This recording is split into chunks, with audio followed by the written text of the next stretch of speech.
All right, this is the last recording of 2024. How are you, Anna? I'm really well. How about you, Ray? Good. Yeah, so we're Are you just catching happy up that the about. year is over, or are you sad? I think I'm mentally in a good place in terms of 2024, and I'm definitely excited for 2025. It's always a good time to reflect, but also a good time to look forward. How about you, Anna? Well, I guess both. I'm also in a really, really good place and have been for some time. So I'm like, I look forward to the break. I need a Yes. break. I need a time out. So I'm kind of like, come this Saturday, that's what I'm looking forward. Yeah. There is no big ideas and big thoughts. Yeah. It's just more like, I just need to not to be part of the Yeah. machine for a minute. Yeah. Cool.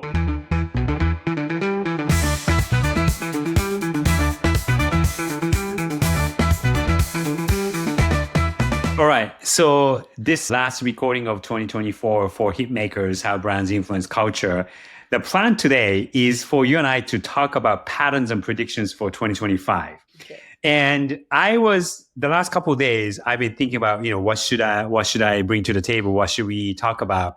And I have some specific ones and I have some abstract ones that I actually want to use this as a place to crystallize my thoughts. Yeah. So I have about 4 or 5 things, 3 maybe bigger themes and 2 sort of specific ones.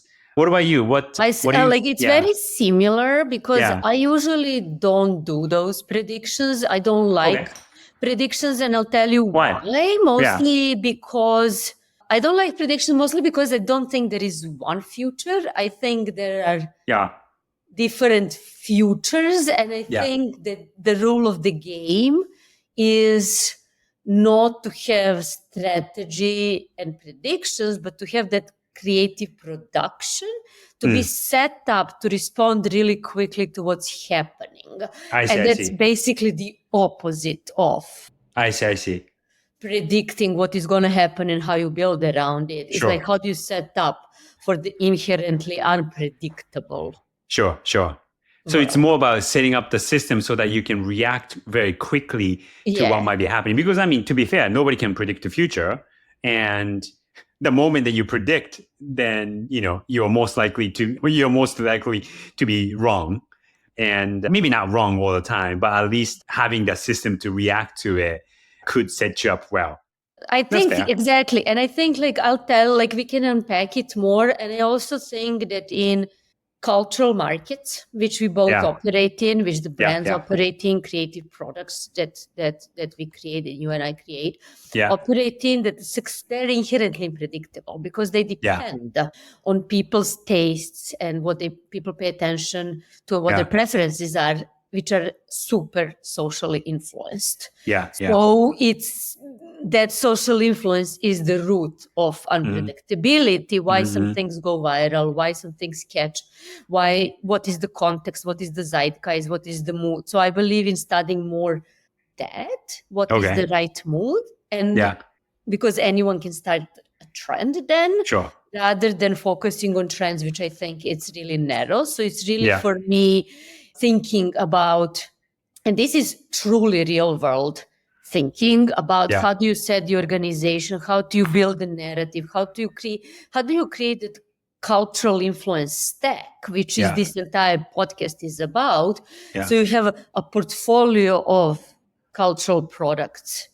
And then different members of creative class, and then media amplification to ensure they're successful. So how you can basically engineer success of something rather than predicting what's going to be successful. Yeah, cool. All right, so should we start exchanging some ideas that we have? Go. Okay. I already started. So. Okay. So the first topic that I've been thinking about, and I actually need your help unpacking this, I think. Okay, so I'm going to send you a blank check to fill it later. Yes. Whatever I can afford, right? So this is more of a thematic one as opposed to a specific one, is what I'm calling boring is the new cool. And I mean this in a couple of different ways. And I came across this idea as I was thinking about what I wanted what I've been thinking about recently in terms of a hit list. And one brand that I'm not deeply engaged in, but I'm noticing popping up in culture more and more recently in the past like 6 months or so. And then probably this month pretty soon is Duolingo. Oh, okay. Yeah. So Duolingo, I mean, have you ever used Duolingo? No, I haven't. Okay, I've used it in the I'm past. Duolingo. You're Duolingo, exactly. Same here, same here. Yeah. And I know a couple of people that use Duolingo, and I see them posting about Duolingo, not every week or that often, but from time to time. And something like Duolingo is not I never saw them as a cool brand. It's definitely not a fashion brand. It's completely a utility brand, right? In that it helps you learn a language. But I sense that it's definitely gaining more presence than I expected from a utility brand that I thought was more of a specific utility than like a Google or ChatGPT type thing. Yeah. Interesting. Why do you think that is? Well, two things. One is Dave, over the past year to 2 years or so, developed a tone of voice that's speaking successfully to perhaps Gen Z in a way that we didn't expect. So the tone of voice is a little bit of sarcasm, but not in a malicious way. So for instance, right? Oh, I love that. That's jumping in before we get into your example. I just want to see if, since the topic is trend predictions, I do want to say that we've seen the trend towards like more sense of humor, brands poking fun of themselves, not taking themselves so seriously, being witty, being humorous, having a little bit of a wink. And let's talk later about why I think that is. I think it has a lot to do with cancel culture, but go ahead. Yeah. So what I've noticed about Duolingo, again, I haven't used Duolingo recently, but I'm noticing other people use it and then they're celebrating it in a way that I didn't expect, which is, so the tone of voice that Duolingo has as a brand, and particularly that character, the owl character, which by the way has a name called Duo. Again, it's not a cool character. It's not something that I would expect anybody to wear on a t-shirt or anything like that. But it has a certain sarcastic tone of voice that has a sense of irony without being malicious, right? And like when you are making certain achievements in the app, hey, you know what? You had 2 weeks of practice streak or what have you. It's now actually calling you out for failing. So it will say things like, oh, you didn't do this, or you failed to, keep up this streak. So it's calling you out on certain failures, but in a way that, at least from my observation, that you don't feel attacked. Yeah. And so, and the way that and then most recently, it's actually happening in a couple of weeks, a week or so. So they partnered with, the Netflix, the Korean Netflix show Squid Game. And the second version of that is coming out, I think 25th of December. 25th. Yeah. So Duolingo is partnering with Netflix and specifically with the Squid Game to help people learn Korean. Oh, wow. That's amazing, actually. Yeah. So how many people are actually going to really learn Korean? I don't know. Yeah. But what I find interesting I love the idea. Yeah. What I'm finding interesting about like this thought started with Duolingo, which, like I said earlier, I never saw as a cool brand, is slowly but definitely gaining cultural presence in a way that I didn't expect over the past 6 to 12 months. And I think it's going to continue in 2025. And I think that there will be more sort of boring brands or boring utilities that are going to gain that kind of cultural cachet in 2025 more. How do you think they're going to get that cultural cachet? Because Duolingo is gaining it through Netflix, which is a brand that is creating content. I would say, I think Netflix is sort of the icing on the cake. I think the tone, like the tone of voice. voice. Okay, got it. Yeah, right. That they've developed over the past year to 2 years or so, specifically through social media and specifically through TikTok. I agree with that. And then let me build on that from a little bit different angle, because I did want to address that tone of voice, because, when you have that cheeky tone of voice, when you make fun of yourself, then you're almost attack proof. And I'll tell you why. You know how Gwyneth Paltrow takes herself not seriously? She's poking fun at herself at JDAG, and like she was an Uber Eats eating a candle and be like, ooh, so you can't make fun of someone who is already making fun of themselves. You can't attack someone who is already poking fun at themselves, So I think that this is something that all brands need to think about, because being canceled comes from all directions: sustainability, equality, diversity. From you never know, when you're gonna get criticized for something as a brand. So rather than doing crisis communication, which is very reactive, I think that we are going to see, or I hope that we are going to see, a lot of communication that is proactive. So that goes back. How do you design yourself in a robust way for many different versions for many different futures?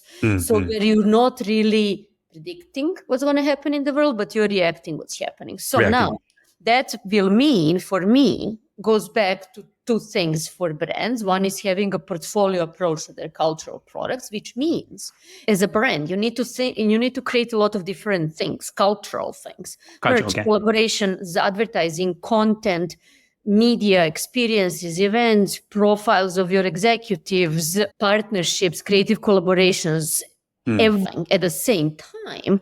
So if you get canceled for one thing, all other things can compensate for that. So how before is like Budweiser ad with the trends. One thing, they didn't have anything to offset it at the time.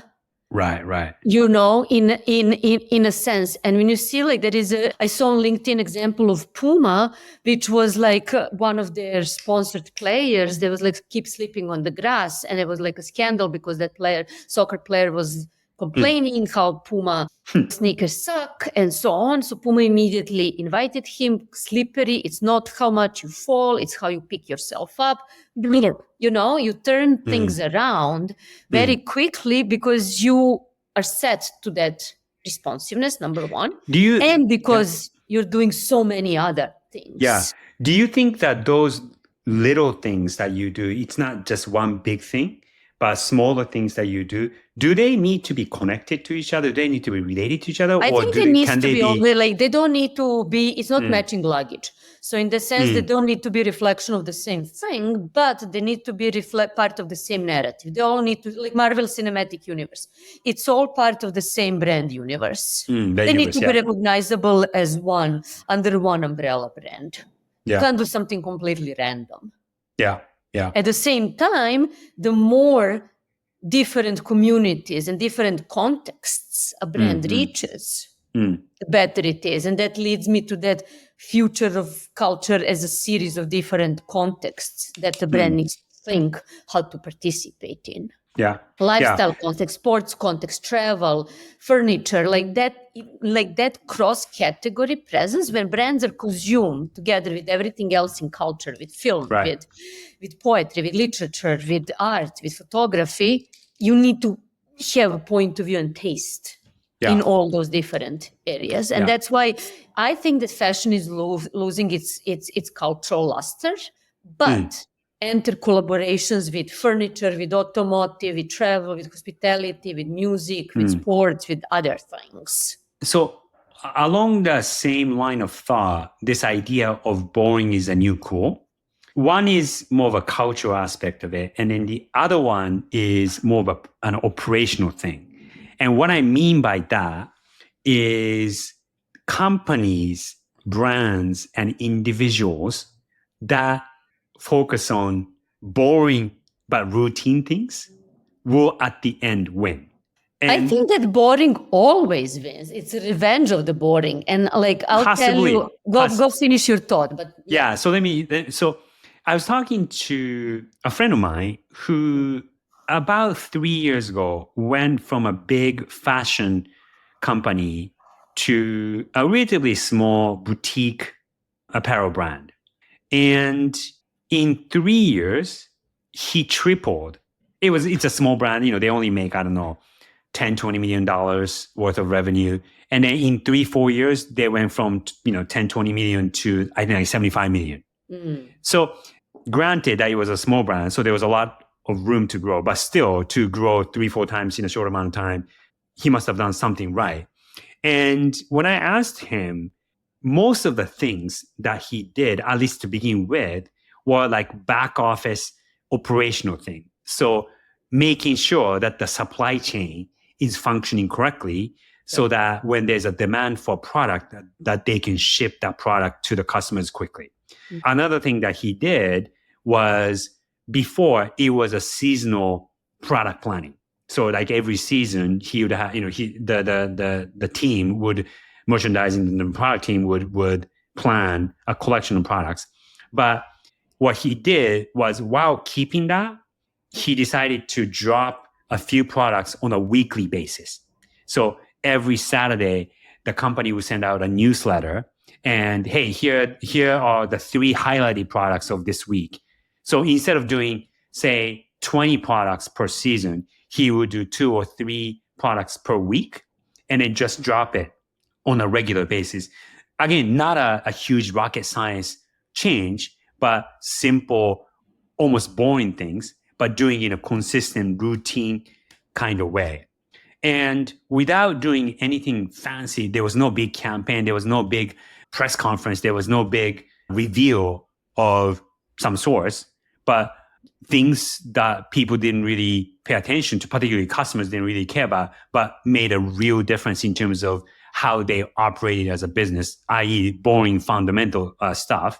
And in 3 years, he managed to grow 3-4 times. So what I mean by boring is a new cool, to your point, or the revenge of boring, is something that I think has been happening in the past 5 to even, if not 10 years or so. I definitely agree with that, because what quiet fashion is, like quite luxury, what is, So I do want, because in addition to having strategy is replaced by creative production, which has very serious implications for marketing departments of brands overall, creative departments of brands, design departments, merchandising. My second thing is that creativity is an approach, not an output, which means that everyone needs to be creative. Mm-hmm. And like, I don't mean literally creative, like having a financial controller, like, cook the numbers. But I do mean, I'll give you an example. So at Banana Republic, when we launched the vintage shop in June, I don't know, several months after I joined, and we were like, hey, it's going to be on the website. It's going to be on Fifth Avenue flagship shop in shop. There are going to be props and so on. Do you know how actually that happened? It's easy for CMO or CEO to swoop in and take all the credit, but everyone has ideas. Right. What's actually happening is thanks to a guy named Kurt and woman named Paige, who were in production, who figured out how are they going to store in warehouses? Right. The vintage that was sourced by a vendor who authenticates, cleans it all, but it needs to live somewhere. You need to ship it from somewhere. It needs to be packaged somewhere. And if it's not in the system, you can't do it. So they figured out how to make it part of the established system. And they were the ones who had this attitude, we'll figure it out, who were creative in figuring that out, and who actually made it happen. Yeah. Too often, I feel that CMOs take all the credit, but it's not them. It's actually the boring, under quotation marks, part that are the backbone of the business. At SP, it was the great merchandising team who assigned SKUs to vintage items, to collaboration items, to our merch, and allowed it to be part of the system to be actually sold. And I don't think that, like when things go right, creative directors take all the credit when they don't go right, then someone else is to take all the blame. It's, so I just want to kind of say that I literally realized as a marketer, as someone who actually championed that idea, it was not our team at all. Like we made it look pretty. We styled it. We ensured the entire experience and promotion and all of that, and press and so on. But it's like Paige and Kurt who made it happen. Right. Well, so revenge of boring. Boring is a new cool. All right. Yes. So that's theme number one, right? Do you have another theme or topic that? Well, my one is that there is no future, there are futures, and that's why instead of strategy that relies on predictability and very firm scenario, singular, there are futures, and there is scenario planning where you need to set yourself not to predict in the future, but actually responding quickly to whatever happens, which brings to that cultural stack, which we can unpack later. And second, that everyone needs to be creative in organizations. Creativity is too important for business to sit in a creative and marketing departments. Yeah. Okay. The second theme that I've been thinking about, and I want to kind of pick your brain on this one to make it a bit more clear. Okay, this time my account number is coming your way. Yeah, sure. I think, and I'm kind of thinking out loud as I speak, but I kind of think that the definition of brand is morphing. And let me unpack this a little bit. So somebody like Scott Galloway has been talking about the end of the brand era. I think a couple of years ago in a book that he wrote, he said, it's the beginning, now we are in the product era. And the brand era is ending. And the way he defines the brand era is quite narrow in that, the brands were created based on marketing and advertising. You have a quote unquote mediocre product, you tell a fantastic story around it, and that's how a brand is built. And that era is long gone, I agree.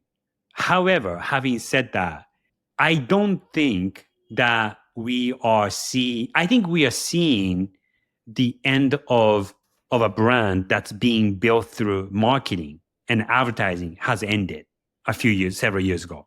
But I think brands are still an important asset. A brand is an important asset for a company to have.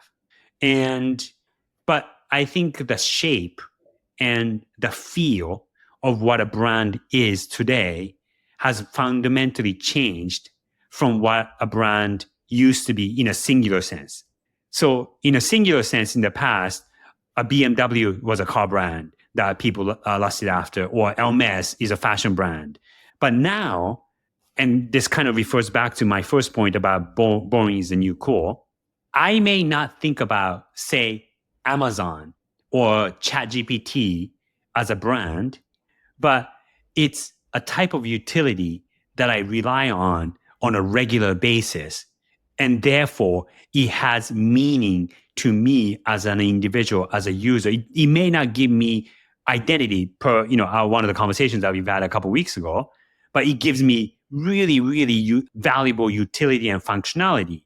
And therefore, it is a meaningful, quote unquote, brand in my life, right? So is it a meaningful brand or is it a meaningful product? Well, so that's an interesting point because say OpenAI, and specifically a meaningful product from OpenAI, ChatGPT, has an enormous presence and an enormous market share right now. But the utility of ChatGPT isn't drastically different from the utility or the functionality of, say, Claude. So where is then competitive advantage? Where is the customer lock in? Well, in the case of, just to talk about ChatGPT as a utility brand, and a utility brand that has managed to capture so many people's imagination and has now become, I would argue, at least part of people's psyche, right? Is that they were the first one. ChatGPT was the first prompt-based, AI-driven tool through its user interface with this live text dialogue that captured people's imagination very quickly. And it spread like wildfire. And I mean, ChatGPT as a tool had existed before October, November 2022. But it was that time, the first time that the chat interface and then like live text animation, that little interface gimmick, I think made it visible for people to feel, oh, I'm quote unquote talking to a computer and then the computer is talking back to me. And OpenAI / ChatGPT, I think was the first interface that gave the world the visibility to computers thinking. And then that became But isn't that the product cultural innovation? And you and I talked a lot about it, that product-led branding, how all the best brands came from actually objectively superior products. Objectively means Levi's 501s, they have those metal rivulets, or what's the name, on the pockets. So to prevent tearing. And or Doc Martens, he had a broken foot, the founder, and he needed the cushioning that they became. So it's kind of, in a sense, that's a similar thing. And I think that superior product innovation allows a brand to be spun out of it. Thanks to quality and recognition and wearability of 501s, Levi's started making Dawn jackets. Like, they have puffers. And I'm like, why do you have puffers? That's a different conversation. But you know what I mean? You then when you have ChatGPT, it's not crazy to think that in the future they're going to create like a car or a restaurant or anything really, like a fashion line, because you're going to associate it with something. That's when you have a brand. Yeah. But I guess that's my argument, though. Does it need to have that in order to be a brand? No, absolutely not. But I'm saying you do need to have, brands are basically creating customer lock-in. So other ways of creating customer lock-in is like having network effects, which is how social networks grew. Facebook, X, you're there because everyone else is there. It's more useful to be there when you have a tweet that has audience, So in a sense, that's one way. So in different industries, you create those competitive protections in a different way. So my question for you is, if all other conditions are the same, then the brand is what differentiates it. Like CPG is based on brands, literally. The entire CPG category is it Procter & Gamble or Kraft? It's literally advertising that made you pick up Kellogg versus something else. Yeah. But what I find interesting about a product like ChatGPT gaining this much awareness and traction and staying there it's been only 2 years, so time will tell in the next 5 years if it will remain the kind of dominance that it has. But you already have proximity, you have Claude, you have the market is fragmented. There is no clear winner still. No, but I mean, OpenAI ChatGPT in terms of the market dominance and what it's doing is way ahead of the rest. I think it's too soon to tell, Ray. It's been, I don't disagree. Soon. Yeah, I don't disagree that it's too soon to tell. But if they are able to maintain this kind of trajectory, then it's not really branding in a traditional sense that's driving the superiority. I don't know if it's not. I'll tell you why. Really? Okay, tell me. No. I think like you want to kind of prevent switching costs in any event. And when you say, oh, the brand is an emotion that's associated with an animate object, I think that little UX improvement was emotional human component that is a brand. Because in any, it is like brands always appeal to your right brain, not to your left brain. It would be insanely boring if it was just facts. But Duolingo, you're getting, it's sarcastic, right brain. Or ChatGPT UX is unbelievably user-friendly, right brain. Oh, I see. Yeah. But don't you think that, I mean, It's a matter UX... of design. I mean, you know that. You, as a designer, you create I do. things Yeah. that are human-centered design that people respond well to. Like, like that old, like 30 years old example or 20 years old example of a woman who created different packages for meds for Target. Pharmacy. Do you know what I'm talking about? Like, she was some design student and I don't remember the details, but she made it so much, like it was more like round, which brings me actually to Hailey Bieber's Road cover for a phone. And when I was in Europe, the woman was saying it's all curves and it's so, like, I feel so emotionally good when I'm holding. It's like literally ergonomy. In like Virgin, like back when they innovated their planes, the purple light. Sure. That's all branding. We just, like think about it that way. Yeah, I would argue, and this, you and I may have a slightly different point, but I think like the US improvement, I don't think was seen as part of traditional branding.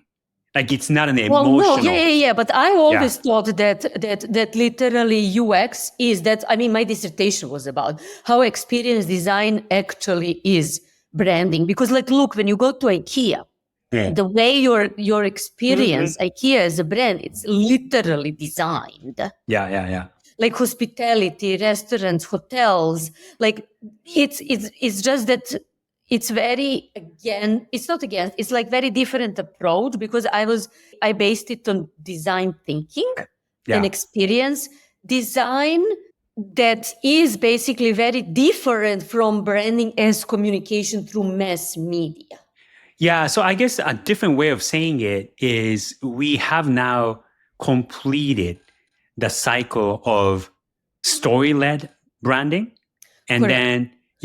and we are now fully into the era of product-led branding, which is a topic that we've been talking about. You can say that, but you see, like I look at it a little differently because for me, no, narrative is always going to be important. Is how do you convey that story, and that's why I say if you start, how do you productize emotion that is a brand?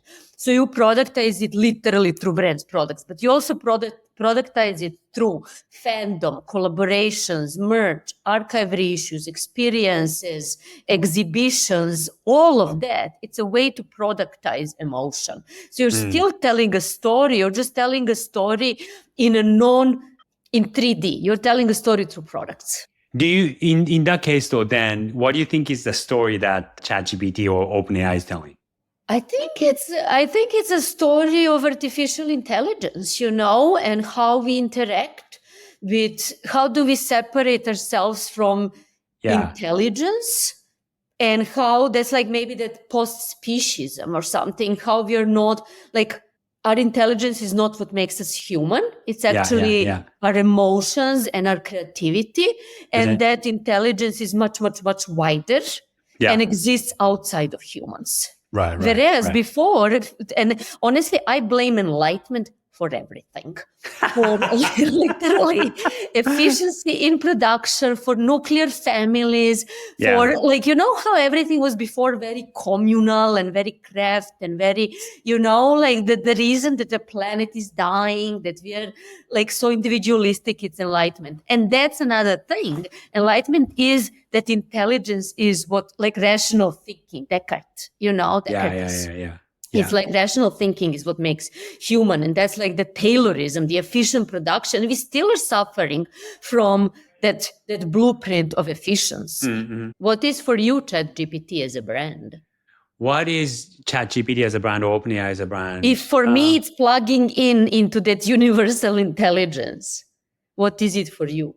I think there's an aspect of that, but the way that I look at a brand like ChatGPT or OpenAI, I think there are two layers.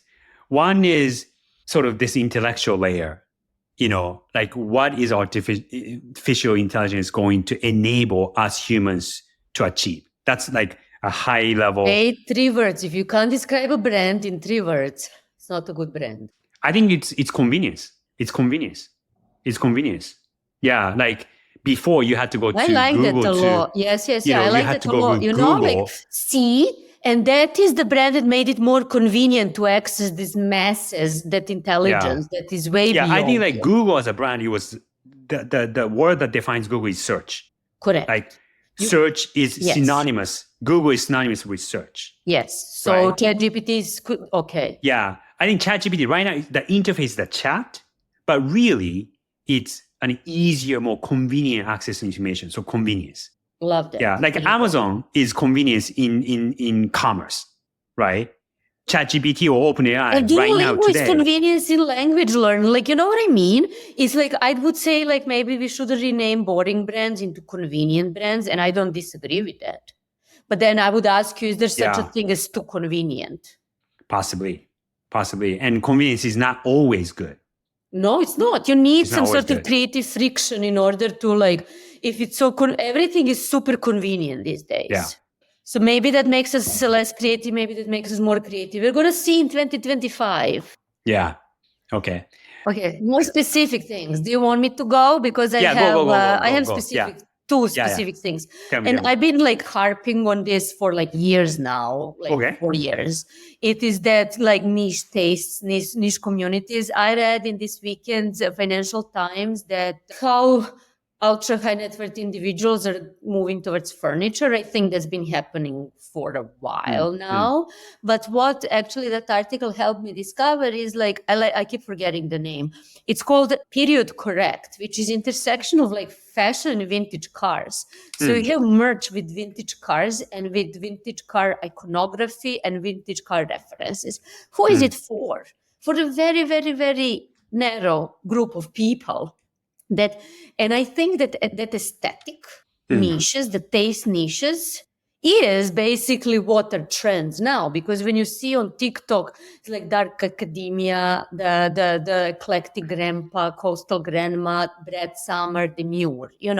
These are all those aesthetics that don't last long on a mass scale, but they have. They're passionate people. So I do think that is what we have. Like, you know how people were like, oh, subculture is dead. Yes, only if you think that there is a culture that has a center, which is mainstream, and then subculture as reaction. But when you think culture as a network, as a collection of those niches, there is a gazillion of subcultures. I mean, I would say subcultures are the culture now. Like it's a collection of 1000%, subcultures. 1000%, 1000%. So that is my number one. And then if you want to go, and I have one more. This is more of a continuation of what we've been seeing in the past couple years. And in 2024, particularly, we saw multiple legacy brands fall. So like Nike was a very visible fall of what used to be this, premium, iconic brand. And I think they still have quite a scale and quite a lead. So I don't think Nike will disappear or fall as far as it may have. But like Nike and outside of fashion or apparel, like Intel is an interesting one because 5-10 years ago, it used to be in every computer. And they somehow missed that boat of the chip war. And now Nvidia is the most valuable company in the world.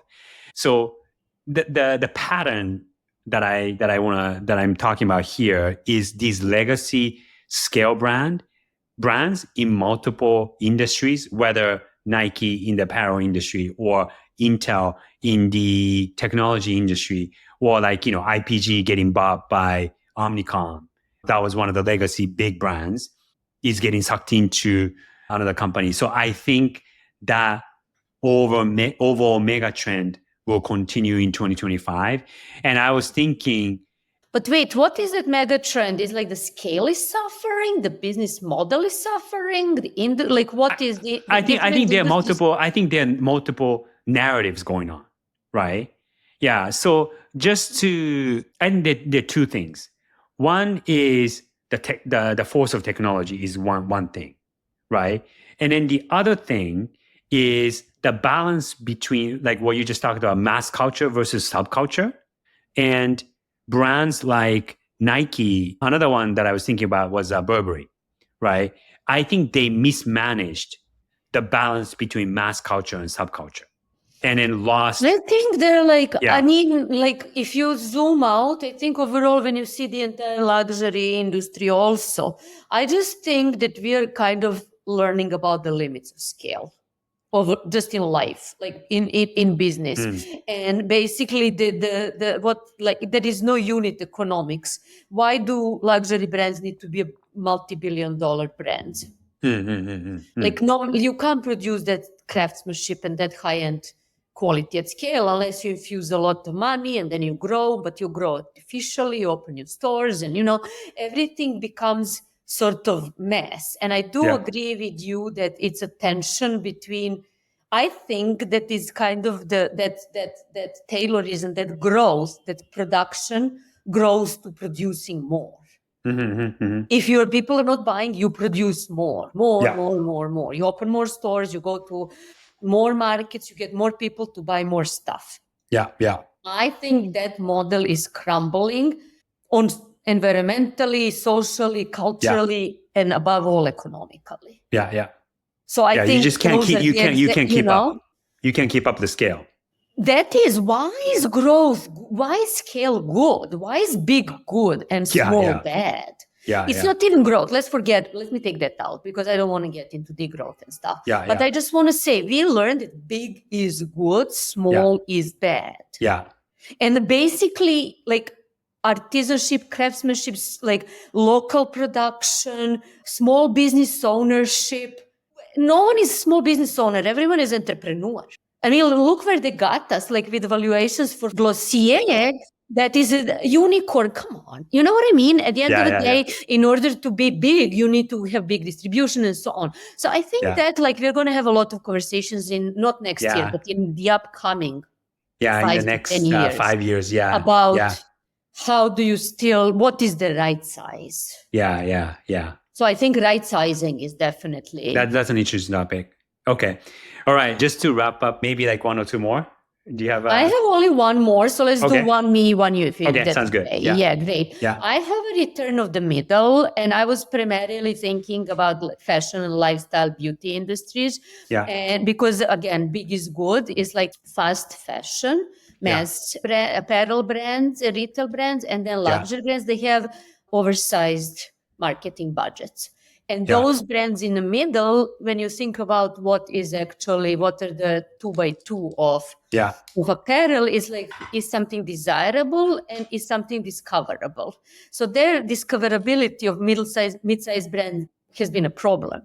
You know how DTC brands grew, and I say brands very provisionally because they were basically company, like, I don't know, product with a production facility wrapped around it.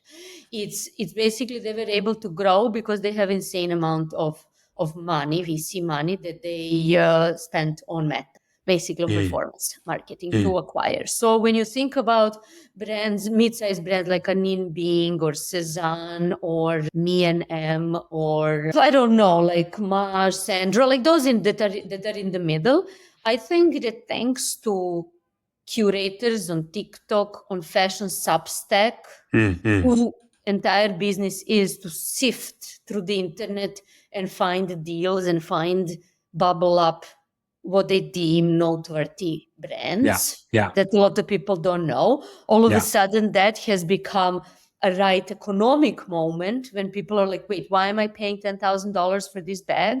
Luxury bag, when I can get something that's like unique and not a lot of people have it, and it has like this story, like Doen, for example. They grew unbelievably, this California brand. So I think number one is the rise of fashion Substack and a lot like TikTok, Instagram curation, not influencers, curators who are making money on affiliate, but who are actually experts in fashion market. And the second is thanks to AI, thanks to ChatGPT, proximity shopping, where you can literally go and be like, hey, give me like a white sweater, cashmere in small. Give me more, give me more, give me more. So until the same thing happens that what Google did, which is started charging everyone to be featured in the results, at the moment, that is an engine of discoverability.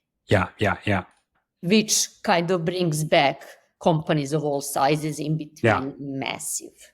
Yeah, I think like in the next couple of years, the paradigm of shopping, and particularly online shopping, will change fairly significantly. Like I think we've had for the past 2 decades shopping that was based on search, and that in the next 5, even 10 years, that's going to slowly morph into what you said, proximity shopping. And all sorts of recommendations. It can be all sorts of curated recommendations. It can be AI recommendation. It can be human. It can be tastemaker. It can be your friends. But I think that like social media changed that landscape where I think that like Instagram is too long gone. It's pay to play. But look at the other platforms that are not yet pay to play. And they are for a minute gonna allow like Substack, like maybe TikTok, because it's algorithmic, you know? So, and then AI for a minute before they figure out how to monetize it. Right. Cool. All right. My last one. This is a very tiny one, but it kind of goes back to my first point. Boring is a new cool. I think there will be 2 types of technologies that will break out and break through in 2025. And again, very small example, but I'm actually kind of excited about this. One is cordless kitchen gadgets. So like, hot pot or juice mixers or toasters.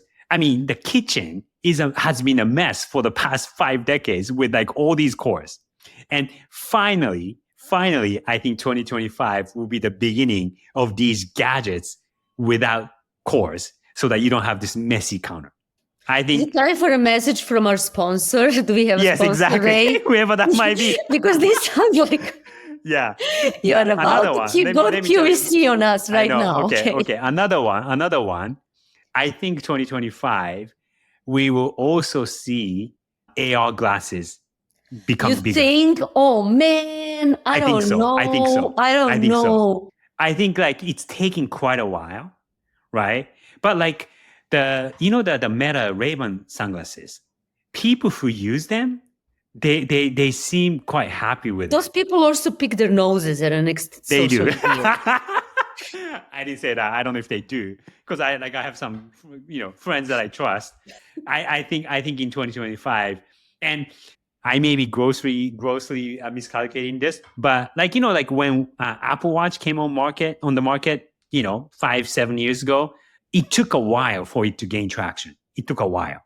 But now it's the use scenario was it amplified all of the existing behavior. So I like for the AR glasses, I'm not sure. I'm going to just say on the record, I might be wrong, but I'm going to just say. Okay, you raised that it will on the break record. out in 2025. 2025. Yeah, 2025. Let's revisit that in December of 2025. We should. This will be a fun one to return. Okay, happy New Year, everyone, and a wonderful holiday season. And I hope your long predictions for yourself in 2025 come true. All right, see you in 2025.